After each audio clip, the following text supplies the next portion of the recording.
Hello and welcome to our video explaining the third attractor framework by Daniel Schmachtenberger that we keep talking about in our sessions. So Daniel Schmachtenberger recorded 2 videos on the Rebel Wisdom podcast and called it In Search of the Third Attractor, meaning that we're steering towards 2 attractors currently, we'll talk about later in the series or in this video, and looking for that third attractor, what that could even be. He doesn't have the solutions, he just wants to point out what the criteria, etc. could even look like. So first of all, what is this video series about? Here you see the thumbnail of the first video. He calls it an overview, so it's not the specific details, it's not the solutions, it's just an overview on some of the catastrophic risks the world currently faces, and what could be criteria for potential solutions to what he calls the meta crisis. So this is in short what it is about. So what are we going to talk about in this video? First, I want to point out a couple important frameworks before we go into the depth of the knowledge. I want to talk about the catastrophic risks we're currently facing, about the meta crisis real quick, the 2 current attractors that we're going towards, and a possible third attractor, what criteria could be, what tools could be, etc. So let's start. One of the important frameworks he talks about is the great game of power.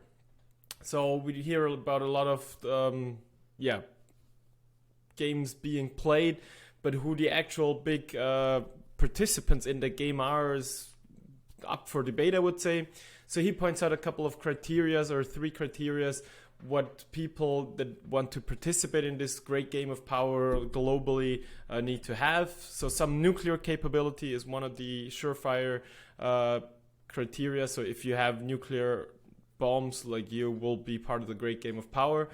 Some ability to influence intergovernmental organizations is part of it as well, or dominating one or more aspects of exponential tech, because that is, as we're going to hear quite a bit, one of the key aspects to many aspects of the meta crisis.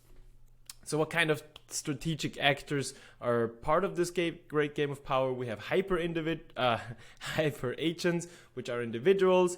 Think of Putin, Biden. I mean, there's many behind the scenes as well, but just individual people that have a lot of power, either influencing governments or dominating some part of exponential tech. We obviously have institutions like the CIA, and we have egregores, which are nothing but the mimetic tribes. If you don't know about mimetic tribes, there's a great article by the Stoa, I think it's on Medium, where he explains what the mimetic tribes are, what we have. There's over 30 tribes in today's world. Super interesting.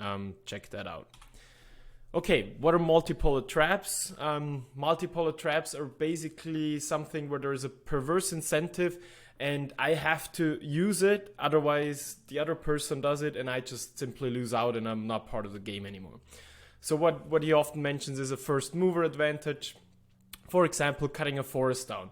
If I don't cut the forest down, then my competitor will do it just as quickly. He will have all the gains and be able to even cut more of the forest down. So if I don't cut the forest down as well and just as fast, then I will just lose out to him and the forest will be cut down anyways. Another example is the penalization for risk assessment. So if I want to be the first to market, then I will have a huge advantage over my competitors. But if I want to be sure that there's not any risks involved that I don't know of yet, and I want to do a real solid risk assessment first, I just lose out. The competitor who doesn't do it is first to the market, has a huge advantage. A third example is the arms races. Let's say there's a new technology for a weapon. I can be like, yeah, no, I don't want to do that because that's just too dangerous, maybe like AI drones or something. But if I don't do it, another country does. Next war, I simply lose, it's over. So multipolar traps is something where it's not evil individuals that take evil decisions. It's just something where I don't do it, then somebody else does it, and then we both lose anyways. So it is having to abuse a perverse incentive and not really having an option of not doing it. So multipolar traps are really at the core of many of the problems we have, and it's one of the ways of explaining these sometimes at least controversial decisions with something that's not just, hey, they are evil, it's part of the underlying problem. Another important framework are the types of structure used in a society. So on one hand, we have all the physical, technical aspects. So that's our infrastructure, all the technologies we use from water, food, energy supply, transportation, etc. We also have the social structure. So those are our coordination protocols, our institutions and our government body. And we have the superstructure. So our shared values, our culture, our spirituality, so more on a psychological level than on a physical. All of these are inter-affecting each other, and as we'll hear later, to create any new type of civilization structure, all three of these are going to have to be affected. So let's talk about the catastrophic risks for a second. So what catastrophic risks that are really catastrophic to all of civilization are there? Well, first of all, obviously nuclear war. So if we have a nuclear war happening, there's not much further life to be expected. We have all the climate change and environmental issues. Is it topsoil depletion, ocean dead zones, pollinators, biodiversity, species extinction? There might be some debate as to how critical the climate change as such actually is, but there's not a debate that we have some problem in our environment for sure. Another key aspect are the fields of an exponential tech. We have AI, which we're now seeing with ChatGPT, just how much influence that might be having in social media sooner or later, where you can't really say what is real, what is not, and what somebody just created with an AI. We have all the weaponry aspects of AI. So a drone with AI is just a whole new level of warfare. But we also have biotech and nanotech, already mentioned drone and cyber warfare. So there's just we have a lot more power with technology, and there's a lot more risks associated with it. We also have the simple intersection of an economic system requiring exponential growth with a planet reaching planetary boundaries. So our whole system is based on exponential growth of our economic system, but our planet is not infinite. So we can't just grow exponentially forever. We're going to reach some boundaries. So let's talk about the meta crisis. What is the meta crisis? It's the connectedness of all the before mentioned catastrophic risks. So it's not that we're having one issue and one crisis in one part of the world. We have all of these crises, I don't know what the plural is of that, together, and they're connected with each other. That's the problem. It's not just we have this one little problem here and this one little problem there. No, it's underlying problems that create all of these crises afterwards. So what are the underlying issues? It's exponential technology. We have so much more power than we used to, and it's really come to a point where we can actually destroy our whole civilization with it. Our problem solving as such, so the way we actually go about problem solving in our governments is just mostly completely wrong. We don't have well thought out solutions to groups of problems. We just have two participants that are screaming at each other, and we have to vote for one of those. That's not how it's supposed to be. And our group and our sessions are actually one of the aspects trying to make better problem solving with collective intelligence. We have unprecedented times due to globalization. So many civilizations have ended or collapsed in the history of humanity. However, we've never had one global civilization that was completely interconnected. So if this one fails, that's kind of it. It's over. Our whole civilization just collapses. We have the kind of related to the exponential technology. We have the power of gods without the wisdom of gods. So we actually have the power to destroy the whole planet.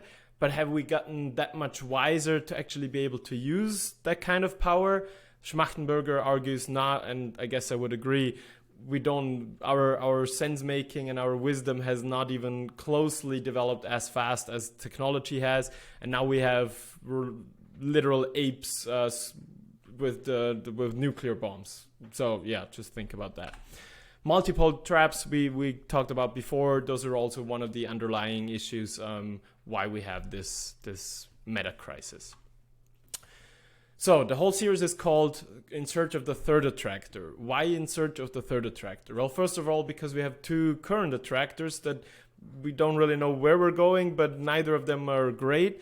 And we don't really have what the third attractor will be. So let's look first at what are the two current attractors. One of them is catastrophe.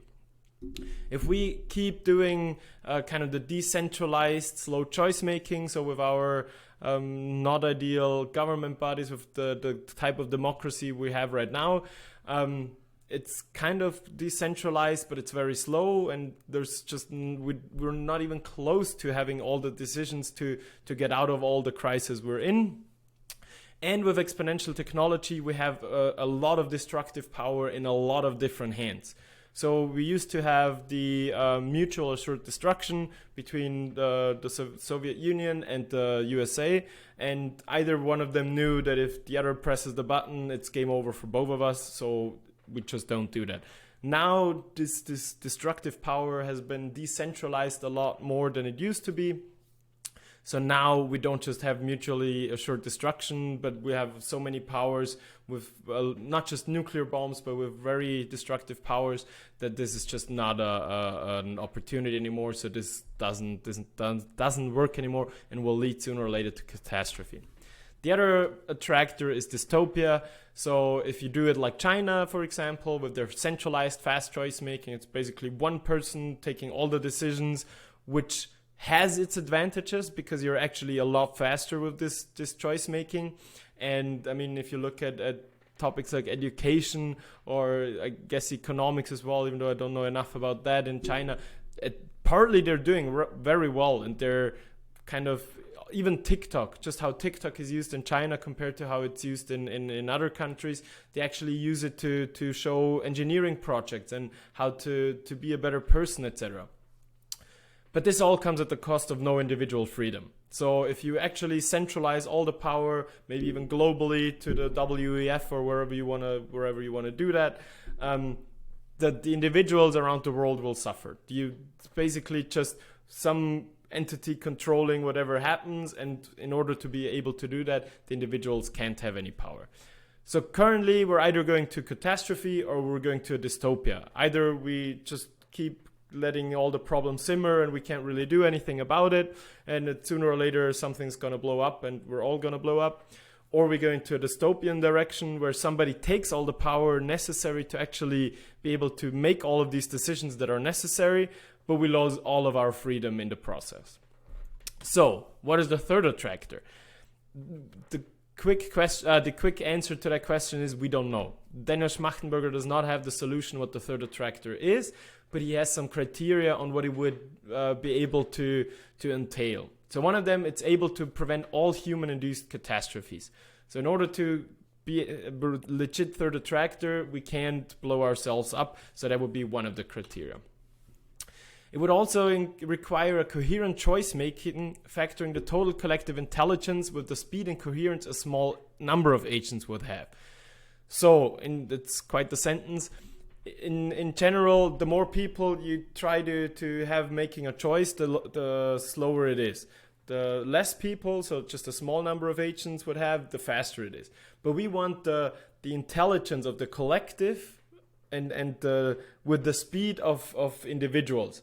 So some type of AI-supported decision-making process, not that the AI takes the decision, but that it prepares kind of the problem-solving process as such, without any having this type of fast decision-making, without any centralized power. That would be one of the criteria as well. And that is, I think, one of the aspects of what we are working on to really improve the processes of collective intelligence and collective sense-making.